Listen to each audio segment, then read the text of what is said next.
هل وليد ما زال صالحا للفريق الوطني بعد ضياع اللقب؟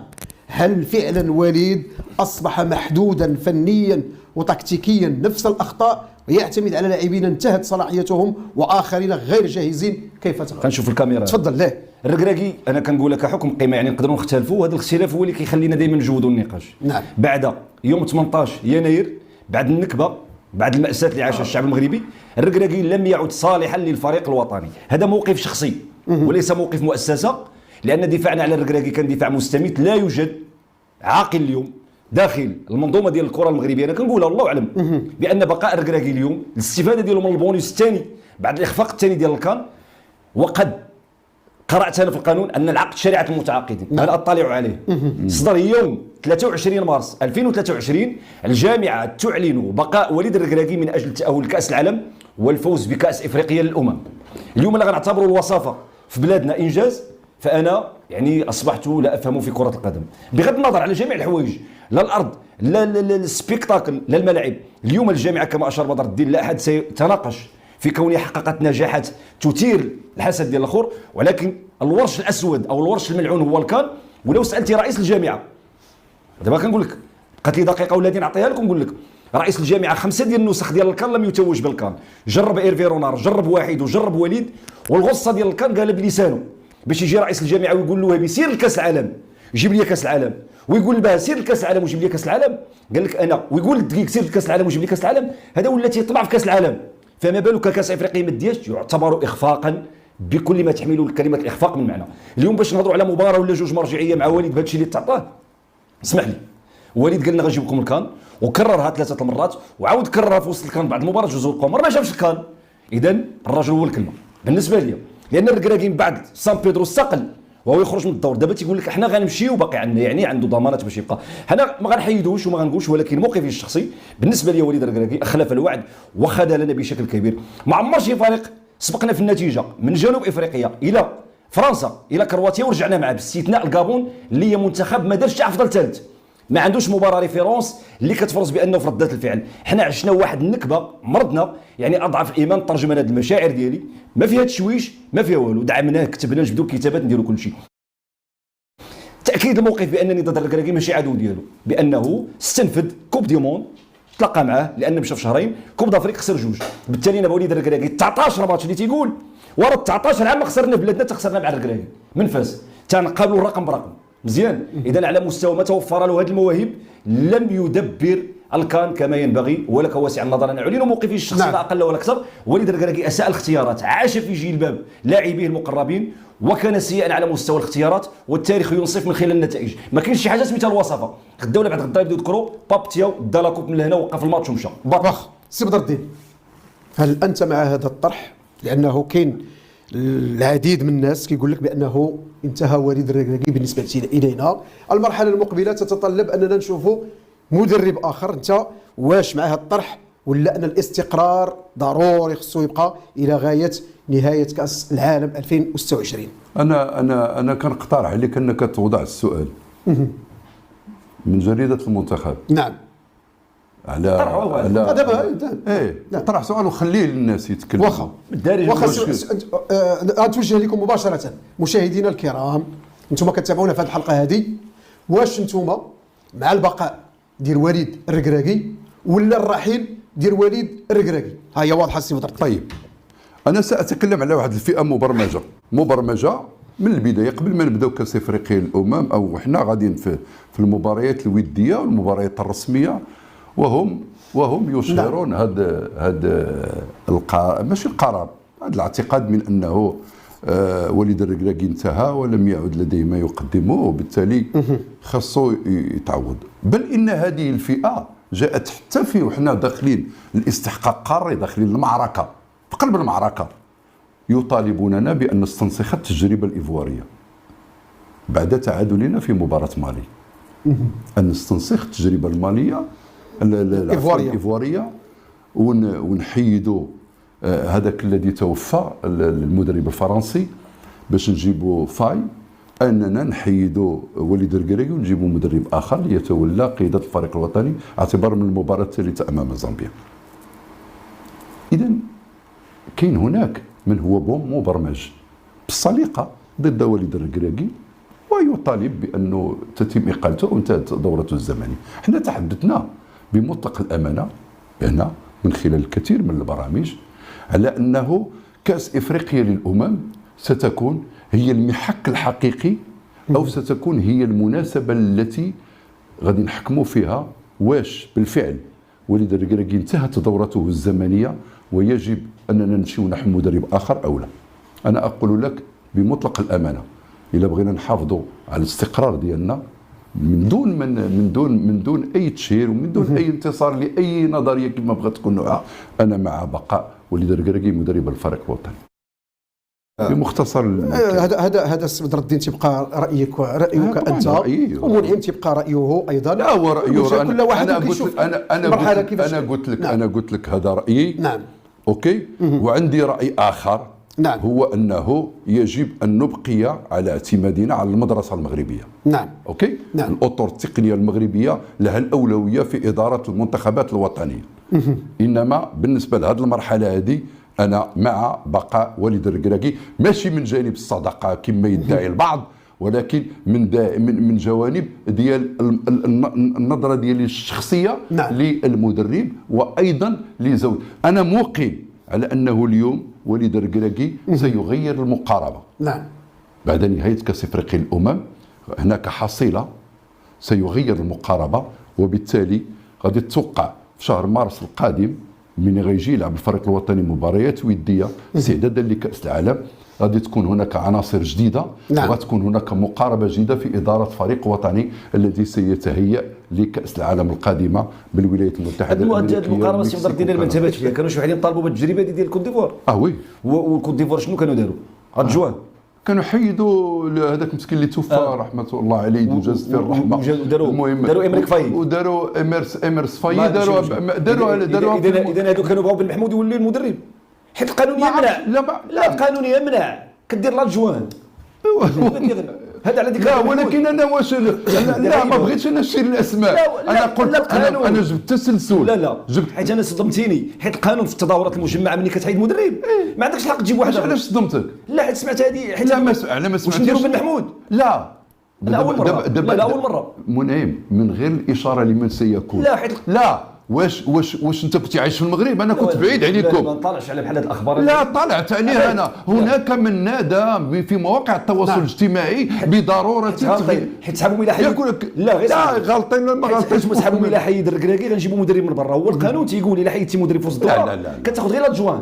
لاجوان هو بوحزامه ولا بن محمود. نعم. شو على ذكر بن محمود وحزامه مادام السي بدر الدين قال لك هذه، انا اتساءل سؤال: ما القيمه المضافه للجهاز التقني المساعد للركراكي؟ هذا سؤال. لانه خليو الحلقه. لا حيت طلب منه في كثير من المرات الاعتماد على بعض الوجوه دون ذكر اسمها، وقال لهم اسمحوا لي انا غنبقاو مع غير هادو، وقال لنا في الدواء الصحفي قال لي شخصيا. فانا اتساءل عن دور رشيد بن محمود بوحزامه والحراق، هل قدموا المساعده خاصه في ذاك الصراع في مباراه السنغال؟ فهذا سؤال. ولا كان غيبقى بهذا الصطاف؟ انا نقول لك الصلاه والسلام على كاس العالم في امريكا. اذا هذا شوف حتى حنا هذه غادي نشاركوا المشاهدين الكرام ديالنا، وغادي تبقى هذه محاور اساسيه غادي نناقشوا على مستقبل ديال الفريق الوطني المغربي يا استاذ، لانه اليوم يعني كل الجماهير المغربيه تتوقع على ان المنتخب خصو ينهض بسرعه، وخصو يعني كاين استحقاقات قادمه. كاين واحد الرساله جات عند الدبا ديال الحكيمي، دار واحد الرساله. نعم تفضل. تسالي وقراها، رساله جميله جدا دارها حكيمي. اقراها لنا انت. لا دازتني انا شتح لي التليفون في غفلتي منك ونحن في صدد الحلقه. دار واحد الرساله يعني قال لك بان الاستقبال اللي كان بتعليمات ملكيه ساميه زائد شكر الجمهور المغربي بعد صاحب الجلاله. نعم. وعاد توجه بالشكر للركراكي والطاقم والزملاء ديالو، وقال لك باننا غتكون عندنا صحوه. نعم. عما قريب وهذا ما نريده. هذا حكيمي الكابيتان برزا والتعاطف مع ابراهيم وما الى ذلك، لان كثير شي بدر دير حلقات غتبقى جرد فيها ما تكسر في الفتره الجايه. خاص لملمات ما تكسر. غنشتغلوا واحد الفتره جلول على بزاف ديال الحوايج ديال اللعابه ديال الترميم ديال هذيك. المهم حنا غادي نهضروا في منعم. انا غير باش نقول لك، انا احيانا اتكلم عن نفسي واتكلم برصيد تاريخي وبمرجعيه وايضا بمسؤوليه ديال واحد المؤسسه عرف عنها جريده المنتخب. نعم. عرف عنها بانها في اللحظات الصعبه كتسم بواحد النوع من الهدوء في تدبير. نعم. ما يمكن ان نسميه او تتعدد مسمياته. راه منعم تكلم على نكبه، وغادي نجي انا نطرح واحد السؤال: هل فعلا نحن نعيش نكبه؟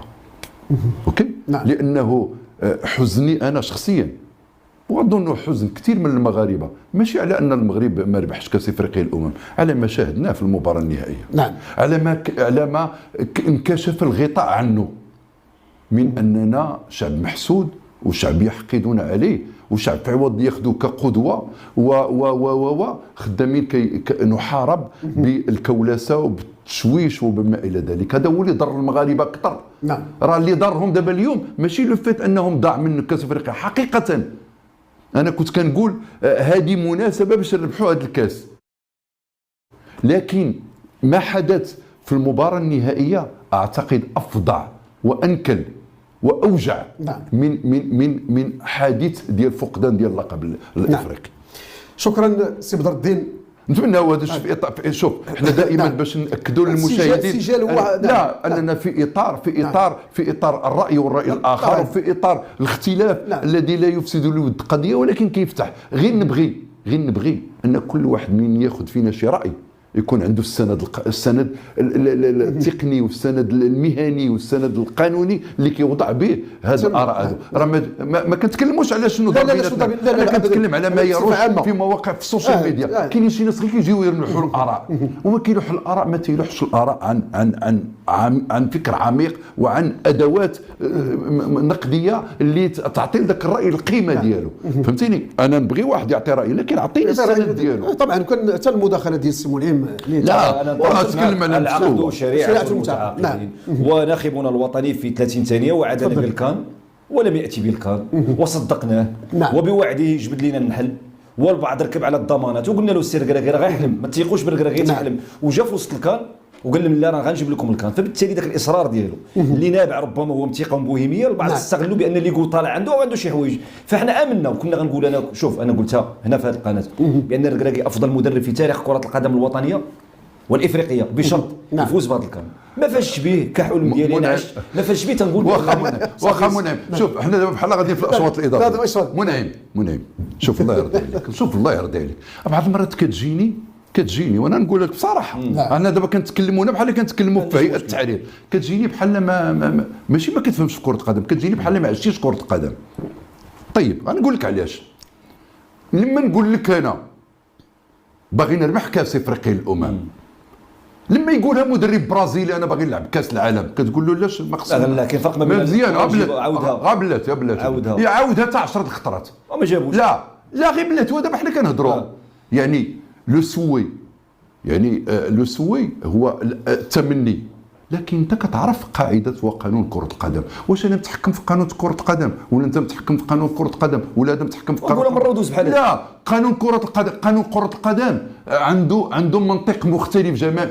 انت تريد والله يريد والله فعال لما يريد. كره القدم هكذا، قول لها اللي بغيتي تقول لها. تجي تكذبك تقول لها لو كان تيهضر على الميليتير التواضع. لا غير هو زاد فيه قال لك ما كاين لا غوارديولا لا كلوب لا انشيلوتي. انا اللي غنشوف هذاك زاد فيه لانه كان يرد على واحد الهجمه كانت كتجيه، وبالفعل انا بالنسبه لي قلتها مره اقولها وامشي. لا الناس اللي قالها في الكان، قالها في كونفيرونس في الكان بحضور اعلام اجنبي. ودابا انا نقول لك انا علمتنا كره القدم على اننا ما نثقوش فيها. الاخر عاد قوه تيقول لك التواضع مش مشكل. لا شكرا زعما انا تنقول لك لا شكر على راسك حيت هادشي كيتوثق. نعم بالفعل. لا بالفعل الكشف على المواقف. نعم بحال اللي قال بدر الدين وانا عشت معاه التجربه هذه، عشنا ودافعنا في اعمده وكان البعض ينتصب راه عنده علاقه مع الزكي والزكي. انت حضرتي معنا اتيليان تماما. الزكي داز واحد الحلقه وانت في قطر ودوزنا واحد الحلقه مع السي النقراشي اللي كنتوجه له بالتحيه،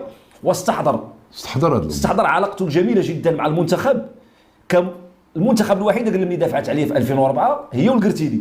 هذا الزكي دار في حلقه وثق. شنو قال؟ قال ما هادشي ما نابعش من صداقه، نابع من موقف جريده، وهذا الموقف ديال الجريده جاي من المواطنه. واستحضر شنو قال المزاك؟ الجريده اللي باقا كتدافع على الركراكي راه هي المنتخب وانا كندافع. بالتالي السي بدر الدين منين يجيو ندافعوا على الركراكي ونبقاو حتى الدقيقه 90 واش ماشي من حقنا تحت توقع الغصه؟ لا نقولوا بانه سير الركراكي راه دافعنا عليك. حنا غنديروا حلقه اخرى. هذا وقت مستقطع. انا شوف خذلني صافي الحق كامل كان ولكن هذه الشروط ولكن لا منعم دابا انت كتكلم وكانني صادرت حقك في الاختلاف. لا خلينا من اللي بقى. لا والله ما خسرتي. لا بالعكس. بدا لي وكانني وانا ماشي من لا ما كاينش. انا كنقول واحد المبدا. نعم. هادشي اللي تكلم عليه وجاتني غريبه اقسم لك بالله. انا دابا باش نجهر بها الناس دي العلاقه اللي كانت قائمه عندي مع الزكي ماشي هي علاقه 300 و400% مع وليد. علاقتي بالزكي علاقه حميميه جدا. علاقه ديال الصداقه والطفوله. شوف انا باش نعطي السكوب. تفضل. شتي كاس افريقيا للامم اللي لعبها الزكي في 2004 كنت انا وياه قبل كل مباراه وبعد كل مباراه كنقضيو ساعه كامله في الهاتف وأنا كنتحدثوا ما قبل المباراه وما بعد المباراه. حتى انني الا كتذكروا ما عرفت واش منعم راه كان ديك الساعه في تونس كتذكروا جات المباراه ديال تونس وحنا كنشاهدوا المباراه ديال تونس وقلت لكم بان هذه المباراه كانني شاهدتها لانني قبل هضرت معه وقال لي كي غنلعب المباراه. انا كنتكلم على المباراه ديال 2006 ديال 2-2 اللي منها تقصينا من كاس العالم. واحد الظلم كبير جدا مزيان. بمعنى ان العلاقه ديالي بالزكي علاقه اقوى بكثير من علاقتي مع وليد الركراكي. ولكن المبدا اللي كان عندنا دائما في المنتخب اننا كنا نناصر الاطار الوطني. وكنا دائما من ندافع عن الاطار الوطني والحمد لله ان الله ما خيبناش. وغادي نقولها حنا زدنا ما نقولها ما خيبناش. وليد الركراكي اول مدرب مغربي يوصل فريق افريقي وعربي الى رابع كاس العالم. طارق السكيتيوي اول مدرب مغربي يوصل فريق عربي الفوز بالميداليه البرونزيه في الالعاب الاولمبيه. محمد وهبي اول مدرب ينجح في تتويج منتخب عربي ومغربي بكاس العالم. ألا يكفي هذا من أنه يعطينا الحق كمؤسسة المنتخب في أننا كنا دائما وأبدا مع الإطار التقني. ختم بهذه خلي التوجيه حتى ملي كنجروا ما غنساليوش. هذا الشيء تنصوموا شعبان هنا إن شاء الله. قال لك يجلو راه سمعتي الحلقة بدر الدين قال لك كنتي دير معنا الريزولتا. السي الزكي كيخرج في ندوه كيقول للمدير كنتصل بالسي بالمقدام والسي بدر الدين تنقول له دوز لي باك وهما كيدعيو معنا. هذه أمام الجمهور. صحيح والله العظيم. قال لا امام السي النقراشي ما يعكس ان السي بدر الدين في اطار الدفاع عن الاطار الوطني راه ما نتناقشوش ولكن في اطار عاوتاني الكشف عن مواقف بعدا. فبالتالي انت ان شاء الله في حلقه مقبله تقدر تقول هذا الشيء. غادي نرجعوا جبت السونداج الراي العام وحنا مع ما يطلبه المشاهدون لان الجمهور في التيران راه كان معنا بعض الاخوان